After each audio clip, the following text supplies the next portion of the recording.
चांगल्या प्रकारे साजरी होत असते तर हे संस्कार लहान मुलावर होत असतात. आणि खरं तर हे संस्कारच त्यांना घडवत असतात.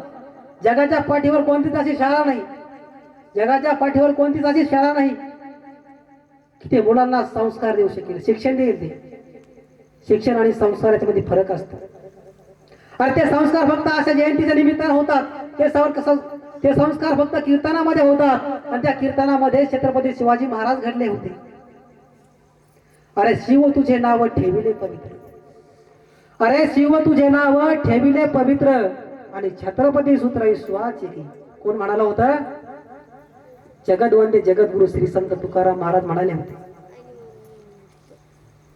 अरे ज्या वेळेला छत्रपती शिवाजी महाराजांना घेऊन जिजाऊ मासाहेब पुण्यामध्ये आल्या होत्या बाळशा शिवबाला घेऊन, ते लोहगावला, त्या ठिकाणी त्या लोहगावच्या परिसरामध्ये जगद्गुरु तुकाराम महाराज कीर्तन होत होते. त्या कीर्तनामध्ये त्यांना बोटाला घेरून नेत होत्या.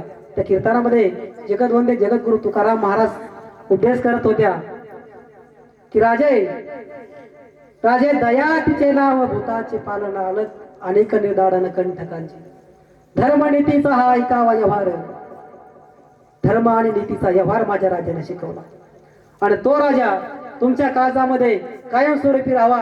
आणि त्या राजाची स्फूर्ती घेऊन उद्याच्या काळामध्ये तुमची मुलं, तुमच्या परिसरातली मुलं उद्या खऱ्या अर्थाने राज्यसेवा लोकसेवा परीक्षेमध्ये उत्तीर्ण होतील, चांगल्या ठिकाणी चांगल्या पदावर जाईल, तुमच्या गावाचं नाव कमी होईल.